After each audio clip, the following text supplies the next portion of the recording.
The cry in the darkness. The night was cold and quiet. A dry wind blew across the market streets of the alien city. Most stalls were already closed, and only a few shadowy traders walked between the broken lights. Jack, a human mechanic, was there, looking for spare ship parts. He didn't like this place. It was dirty, full of strange smells, and the people were not kind. But sometimes he found what he needed here. As Jack walked past an old junkyard, he suddenly stopped. He heard something. A soft sound, like crying, very faint. He turned his head and listened again. There it was, a small, broken cry. Not loud, but sad and full of pain. Jack followed the sound, pushing past a broken gate. At the end of the path, behind some rusted metal sheets, he saw a cage. Inside the cage were two figures. One was tall but thin, sitting with her back against the corner. Her clothes were torn, and her eyes stared into nothing. Beside her, lying on the cold ground, was a small alien child. Her arms wrapped around her tiny legs, shaking in fear. She was the one crying. Jack felt something strange in his chest, a deep, heavy feeling. He had seen many bad things in the galaxy, but this felt worse. He walked closer and whispered, "Are you all right?" The child looked up at him with wide, glowing eyes. The woman moved slightly, just enough to block her child from view. Her hands were chained. She didn't speak. An alien trader appeared from behind a corner. He was fat with sharp teeth and a voice like dry paper. "Looking to buy?" he asked, smiling. "Not much use, but maybe you want a pet? Cheap." Jack's face tightened. "Why are they in there?" The alien shrugged. "She's a widow. Her mate was killed. Nobody wants her now. No money, no skills. And the child? Useless. They were just left here. I keep them so they don't die in the streets. I feed them. That's kindness." "Kindness?" Jack's voice was low. "Sure. You want them? Make an offer." Jack looked at the mother and child again. He saw the fear in their eyes. They didn't trust him. They didn't trust anyone. He didn't blame them. He reached into his coat and pulled out a small pouch of credits. "Take it. Let them go." The trader laughed. "Not enough. You want both? Pay more." Jack opened another pocket and pulled out a tool chip, rare and old. It was from his first engine job. He had carried it for 10 years. "This too." The alien paused, then grinned. "Deal?" Jack unlocked the cage with the key he was given. The metal door creaked open. The child hid behind her mother. Jack bent down slowly, showing his empty hands. "I won't hurt you," he said softly. "You're free now." The woman didn't move. She looked at him with tired eyes. It was like she didn't believe him. Or maybe she had stopped believing in anything. But the child took a step. Then another. She reached out her small hand and touched Jack's fingers. He stayed still. Her hand was cold. She held on. That single touch broke something inside him. He stood up, holding the child gently. She didn't cry now. She just looked at him as if asking, "Is it real?" The mother slowly got up. She was weak, but she followed. Jack didn't ask her name. Not yet. He just walked, carrying the child, and led them out of the dark junkyard. No one stopped them. No one cared. That night, Jack brought them to his small home outside the city. It was simple. One room, old walls, and a bed made of spare cloth. But it was warm. Safe. He gave them food, water, and silence. The woman sat in a corner, watching everything. She didn't trust him. But the child ate quietly, then leaned against Jack's shoulder and closed her eyes. She fell asleep. Just like that. Jack didn't move. He sat there with the child in his arms, looking at the stars through the window. He didn't know who they were. He didn't know what would happen next, but one thing was clear. No one else had heard the child crying. Only he had stopped. Only he had cared. And maybe that was enough to change everything. The price of mercy. The next morning, The city was loud again. Ships flew over broken buildings. Traders shouted prices. Slaves were moved in cages like animals. But in a quiet part of the city, Jack sat outside a small clinic, waiting for medicine. Inside his home, the alien woman and her daughter rested, safe for now. He still didn't know their names. The woman hadn't spoken a single word. But the child had smiled once before falling asleep, and that smile had stayed in Jack's mind all night. As he sat thinking, the fat alien trader from the night before showed up again. He had followed Jack to the clinic. "You paid a good price," the trader said. "Most people would have left them to rot. That woman's kind. They're known for bad luck." Jack stayed silent. The trader leaned closer. "If you change your mind, bring them back. We don't give refunds, but I'll take them for parts. The little one has rare blood, worth something." Jack's fists clenched. He didn't speak. He just walked away. When he returned home, the child was awake and playing with a broken wrench on the floor. The mother sat in the corner, still silent, her eyes following Jack. He placed the medicine down and offered her food again. She didn't take it, but this time she didn't look away. Later that day, Jack decided to try again. He sat near her and spoke slowly. "My name is Jack. I fix ships. This is my home. You are safe here. I will not hurt you." Still no answer. "But," the child looked up and said softly, "Rena." Jack turned to her. "Is that her name?" The child nodded. "Rena, Mama." Jack looked at the mother. Rena, a name. Finally, a piece of who she was. He looked at the child again. "And you? What's your name?" The girl hesitated, then said, "Selah." "Nice to meet you, Selah." The child gave a small smile again. Rena looked down, her hands still shaking. Jack understood. Trust wasn't built in a day, not after what they had been through. But the peace didn't last. That evening, as Jack went out to gather more supplies, he heard whispers in the alleyways. The trader was talking, telling others about the human who stole his property. Angry slavers, bounty hunters, and thugs, all eager for easy money. The cage may have been opened, but the chains were still in the city. Jack rushed home and locked every door. He checked his old blaster, rusty, but still loaded. Then he sat quietly, watching over Rena and Sila as they slept. His hands were steady, but his heart was not. The next morning, Jack made a decision. He had some hidden credits left, enough for a small transport to leave the city. But it wasn't safe to move yet, not until Rena got stronger. So he waited. Each day he brought her warm food and medicine. Each day she said nothing, but she watched, listened, and slowly her eyes began to change. Not warm, not yet, but less empty. She started to eat. Then she wrapped her daughter in her arms when she slept. One night as Jack sat fixing a broken part, Rena finally spoke. "You will be punished," she said in a quiet, rough voice. Jack looked up. "For helping us," she added. "They will not forget." Jack nodded. "I don't care." Rena looked at him for a long time. "Why?" He shrugged. "Because I heard her cry. No one else did." Silence again. But it was different now. Softer. The next day, Jack walked into the market to trade for more supplies. But something felt wrong. Eyes followed him. Whispers grew louder. On the way back, someone threw a rock at him. Then another. He reached home, with a bleeding arm. Rena cleaned the wound. Her hands were gentle, practiced. She was no simple woman. She had skill. He looked at her and said, "You were more than a mother before this, weren't you?" She didn't answer. But for the first time she met his eyes and didn't look away. That night Silas slept between them. The city outside grew colder, louder, and more dangerous.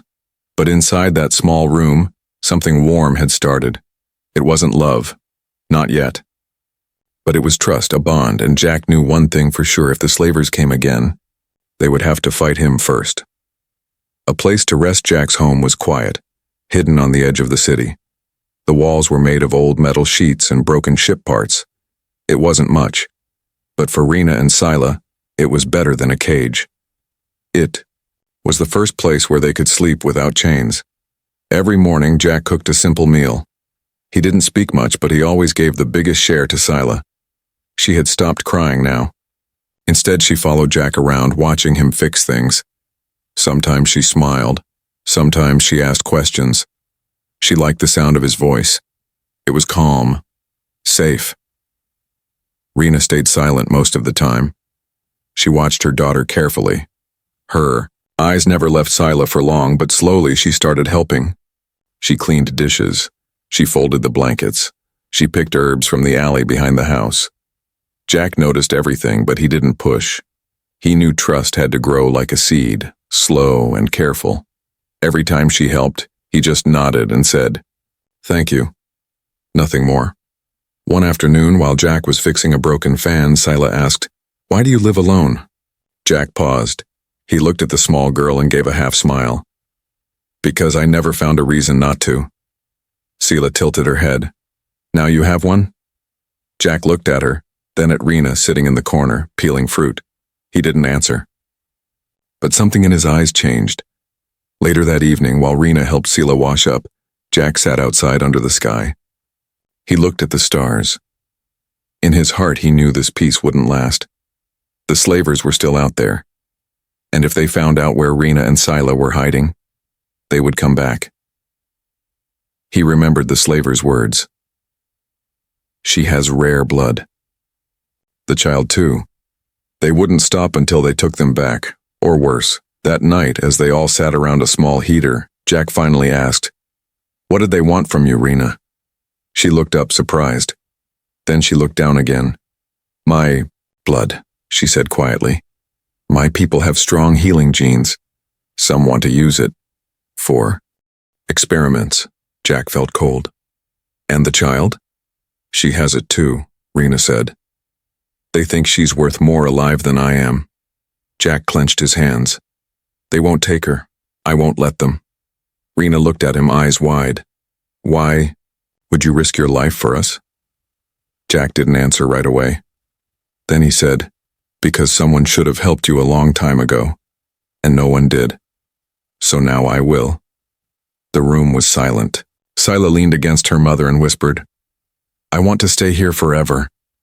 But forever didn't exist in a place like this. The next morning, Jack woke up early. He needed supplies, food, medicine, parts for his old ship in the yard. If they needed to escape, the ship had to be ready. It hadn't flown in years, but he was good with machines. Before leaving, he told Rena, "Lock the door, don't open it unless you hear my voice." She nodded, her eyes serious. He could see the change in her now. The fear was still there, but so was strength. Jack walked through the city, keeping his head low. He avoided the main roads. He moved like a shadow. Still, he felt eyes on him. Maybe he was being followed. Or maybe it was just fear growing in his mind. When he returned home, the door was locked just like he asked. He knocked 3 times, then once more, the signal they had agreed on. The door opened. Sila jumped into his arms. Rena stood behind, her holding a wooden stick like a weapon. She lowered it when she saw him. "You were gone too long," she said. "I had to take a longer path," Jack replied. "Someone might be watching." Rena looked outside, then closed the door quickly. "They'll come soon, I can feel it." "I know," Jack said, "that's why we need to be ready." He showed her the parts he brought. Old, but usable. Enough to fix the ship. Rena looked at the metal pieces and said, "I can help." Jack raised an eyebrow. "You know engines?" Rena gave a small smile. "I was a healer, but I fixed many things, not just people." Jack nodded. "Then let's get to work." For the first time, they worked side by side. Rena passed him tools. Jack connected wires. Sila played in the cockpit, pretending to fly. Hours passed. The sun went down, but something new had grown in the air. Not just hope. It was the feeling of a team. A family. The hunters come the sun rose, but it brought no peace. The sky was cloudy, the wind heavy. Jack felt it in his bones. Something bad was coming. He had lived in many places, seen many wars, and he had learned to trust his gut. That morning, his gut said danger. Inside the house, things looked normal. Rena boiled water. Scylla played with wires and buttons in the broken ship. But Jack's eyes kept going to the windows. He saw shadows that didn't belong. Movement that didn't match the wind. "I need to go into town," he said to Rena. "I need fuel cells. Without them, we won't fly far." Rena nodded slowly. "Be careful." "I will. Lock the door. Stay inside. No matter what happens, don't open it for anyone but me." Jack took his blaster. He checked it twice, then left through the back path. The market was louder than usual. Traders argued. Slaves were dragged through the dust. People shouted about prices and threats. Jack walked fast, keeping his head low. He saw one of the slaver guards, tall, with metal skin and sharp red eyes. Not good. They were searching. He didn't stop. He bought 2 fuel cells and some dried food. Then, just before leaving, he heard a familiar voice behind him. "You're a hard man to find, human." Jack turned slowly. It was the fat trader. His smile was wide, but his eyes were full of hate. "Where are they?" the trader asked. "You took something that's not yours." Jack's hand moved closer to his blaster. "They don't belong to you. They don't belong to you either." "I didn't buy them," Jack said. "I freed them." The trader's face turned red. "You'll regret that." Jack didn't wait. He turned and walked away fast, disappearing into the alleys. He didn't run. Not yet. Running would bring attention. But he moved quickly, cutting through side streets. Behind him, he heard shouting. Then the sound of a small ship taking off. His heart dropped. He ran. When Jack reached home, the door was open. Smoke was coming from inside. His hands shook as he stepped through. The house was a mess. Broken furniture, burned blankets, blood. But no bodies. Jack ran outside to the ship. It was still there. Damaged but untouched. Rena and Scylla were gone. He stood in the center of the yard, breathing hard. He had failed. But then, he saw something. On the inside wall of the ship, drawn with dirty fingers, was a small handprint. Scylla's, and under it, a mark, a symbol Jack had seen before, a slaver brand. It meant they had taken her alive. He dropped to his knees. He pressed his hand over the child's print. She was alive. She was telling him to come. Rena must have fought. Maybe she told Scylla to leave a sign. Maybe they knew Jack would find it. Jack stood up. His mind was clear now. No more hiding. No more waiting. They had made a mistake. They took the only light left in his world. Now he would burn down theirs. He fixed the fuel cells, repaired the ship's broken wiring, worked all night with bleeding hands. He didn't sleep. Didn't eat. By morning, the ship roared back to life. Old, noisy, but strong. Just like him. He didn't know where they had taken Rena and Scylla, but he knew how to find out. He would start with the trader, and this time he wouldn't just the human who wouldn't quit. The ship's engines groaned, shaking with age, but Jack pushed them harder. He flew low across the wastelands, heading straight toward the outer rim slaver hub. He had no plan, just a name, a face, and fire in his heart. Jack didn't care about rules anymore. He didn't care about danger or about dying. They had taken Rena. They had taken Scylla. And that made them enemies of a man who had nothing left to lose. He reached a dirty outpost by nightfall. The place was loud with shouting, laughter, and the clinking of weapons. Slavers drank and traded, never thinking someone might come for revenge. But Jack wasn't like others. He walked into the bar alone, covered in dust. His eyes searched the faces, and there he was, the slaver with red cybernetic arms and broken teeth. Jack remembered him from the market. He had dragged Rena like she was trash. The man laughed loudly, slamming his drink down. That alien widow wouldn't shut up, had to knock her out. The kid kept crying too. Annoying little brat. Jack didn't blink. He didn't speak. He just walked forward, calm and slow. The slaver looked up. "What do you want, human?" Jack punched him so hard the table cracked. The room went quiet. Everyone froze. The slaver reached for his weapon, but Jack was faster. He pinned him to the wall and whispered, "Where are they?" "Who?" The slaver gasped, blood on his mouth. "You know who." The slaver tried to lie, but Jack pushed harder, crushing his metal arm against the wall. "They took them to the high mountain cage," the man cried.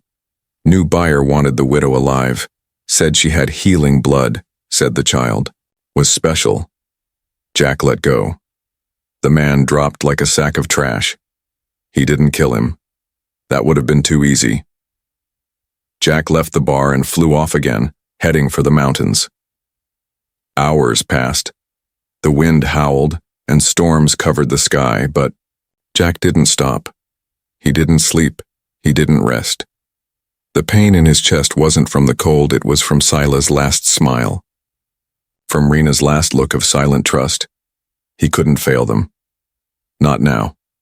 Not ever. He landed near the base of the mountain. The place was hidden, protected by high walls and guards with high-tech weapons.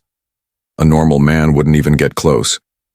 But Jack wasn't just any man. He had once repaired ships in the middle of war zones. He had once climbed through burning engines. He knew how to move without being seen. He watched from a distance. He waited for the lights to go off. He studied the guards, their steps, their habits, the weak spots. And finally, when the night was darkest, Jack moved. He climbed the rocky wall like a ghost. He slipped between shadows.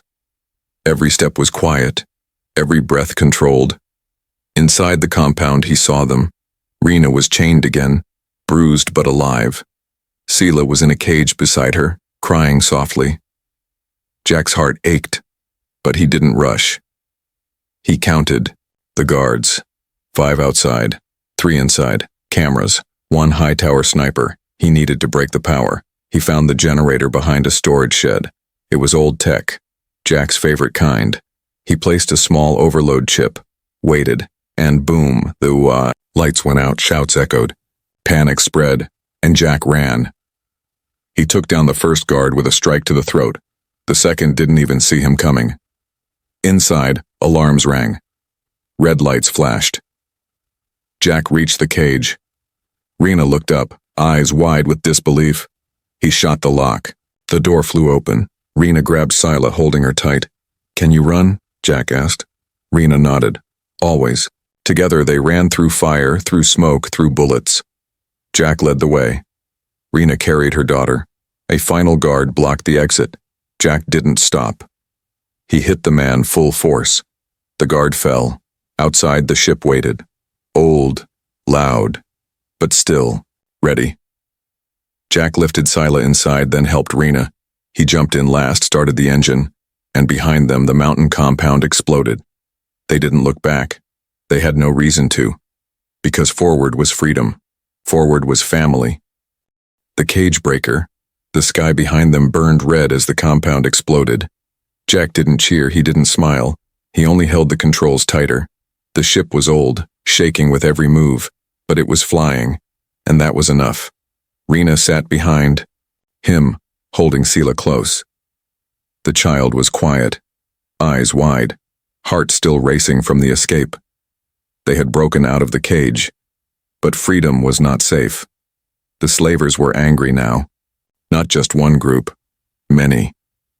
News spread fast across the galaxy when a human broke into a guarded camp and stole back what they had claimed.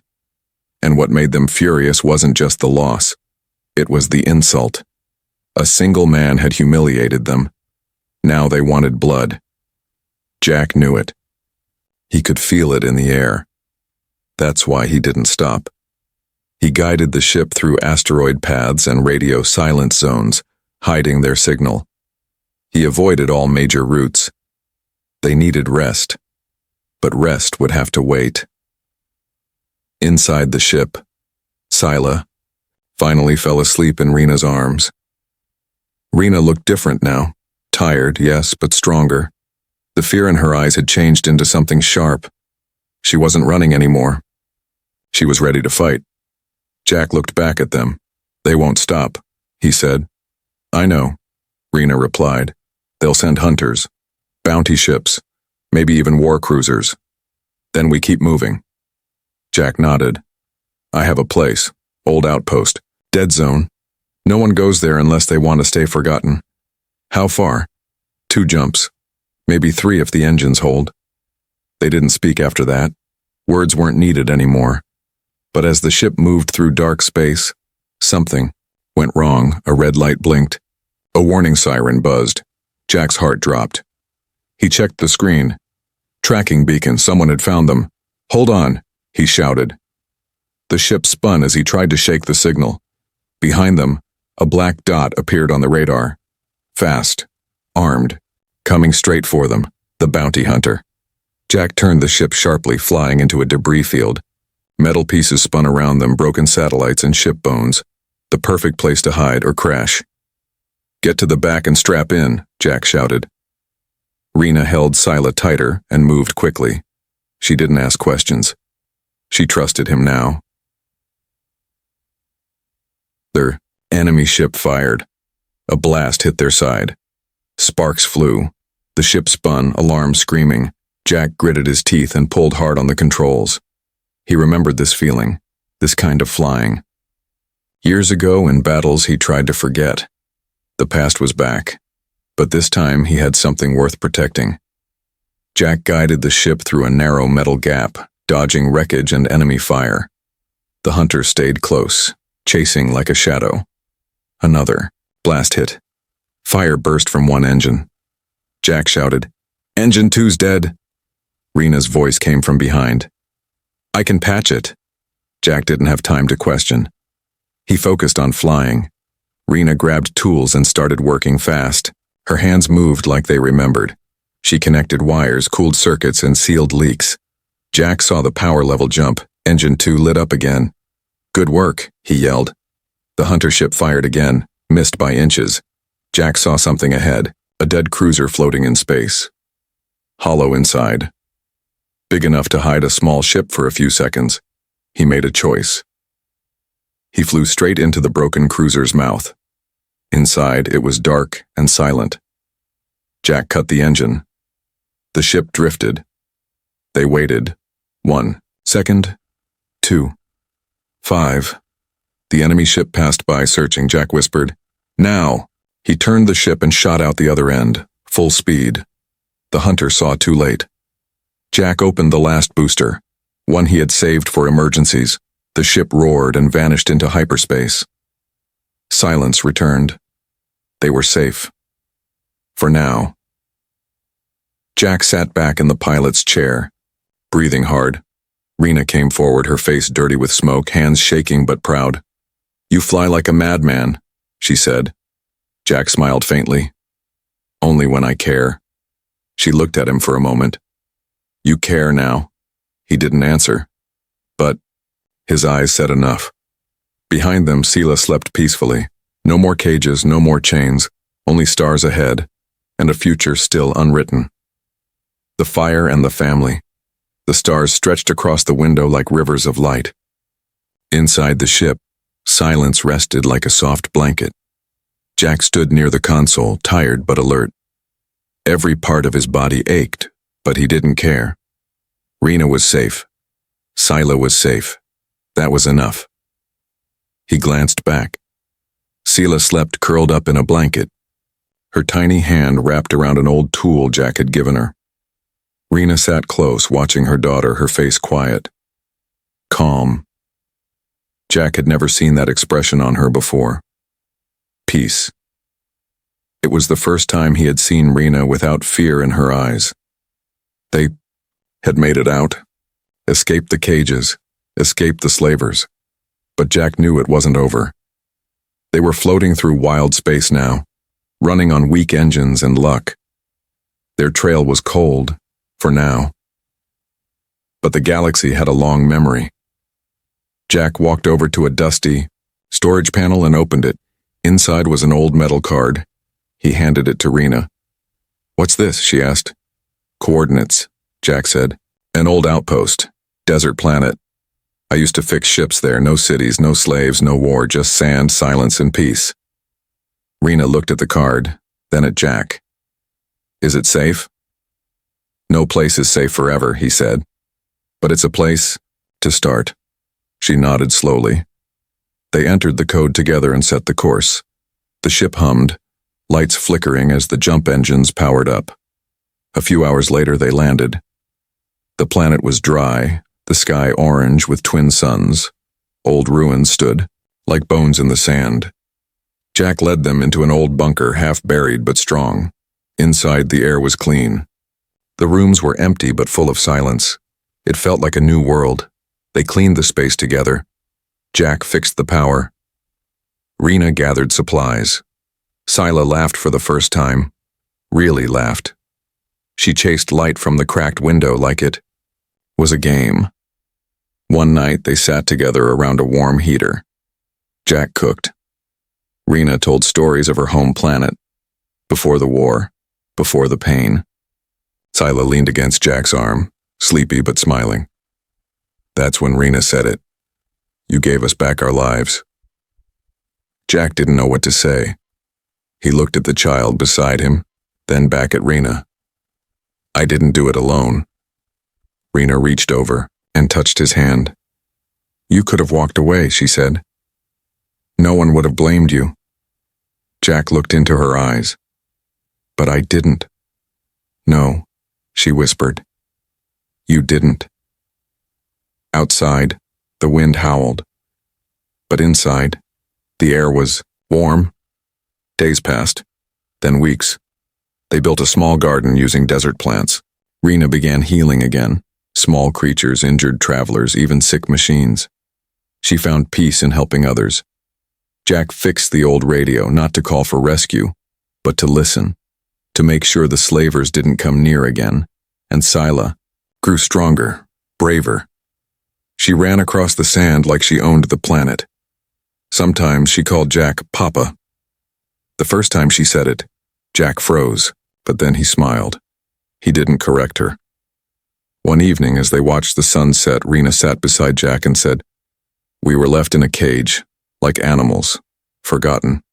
No one came. Jack nodded. But you came, she continued. You heard her cry. I did, Jack said. Why? Jack looked at the red sky, then at the woman beside him. Because I was once locked in a cage too, not like yours, but still trapped, alone. I guess I was waiting to hear a cry loud enough to wake me up. Rena reached out and held his hand. You woke up, she said. Jack smiled. Yeah, I did. They sat together in silence as the stars came out. No more cages, no more chains, just 3 hearts, bound not by blood, but by choice. A widow, a child, a human, and a family built from fire.